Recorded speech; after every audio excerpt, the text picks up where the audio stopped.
Are you curious about why you would or would not want to live in the state of Massachusetts? We're going to go into that right now.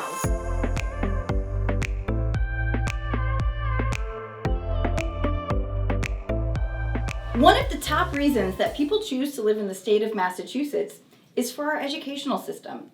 According to usnews.com, Massachusetts is ranked number 2 in the country for our pre-K through high school education. And in addition to all of the fantastic public offerings, Massachusetts is home to some of the top private institutions in the country as well, both for early education, high school, and college. So the number 2 reason that people love to live in the state of Massachusetts is for our attractions. Boston in particular is rich in history. We've got the old State House, we've got the statue of George Washington, in addition to the locations of all sorts of conflicts that led to the creation of our country. Go a little bit further south and down on the South Shore, we've got Plymouth Rock and other fantastic locations where a lot of history occurred. So as you go even further south into the city of Agawam, Massachusetts, that's where you're going to find Six Flags New England for all sorts of amusement fun. One of the other reasons to live in the state of Massachusetts is our amazing network of healthcare facilities.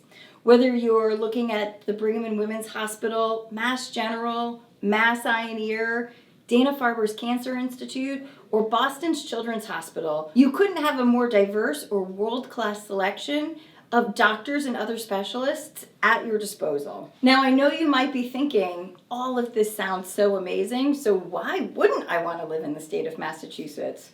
Well, let me give you the number 1 reason: the weather. So, we do have all 4 seasons here in the state of Massachusetts. Our winters can be cold.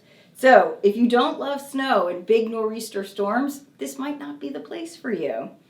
One of the second biggest reasons why you might not want to live in the state of Massachusetts: traffic. Believe it or not, I've traveled a lot, and one of the only cities that I've seen with traffic worse than Boston is Los Angeles, California. Commuting can be a little bit tough if you're trying to get into the city, although with that being said, we do have a killer public transportation network in Boston and the surrounding suburbs. And finally, what might stop you from wanting to live in the state of Massachusetts? Simply the cost of living. All of the great features that make Massachusetts a great place to live cost a lot to support. So, year to date, Massachusetts is ranked the 7th most expensive state in the country to live in. So, if you've got any specific questions about what it's like to live in the state of Massachusetts, drop them in the comments below, and one of us will be sure to reach out and respond as soon as possible.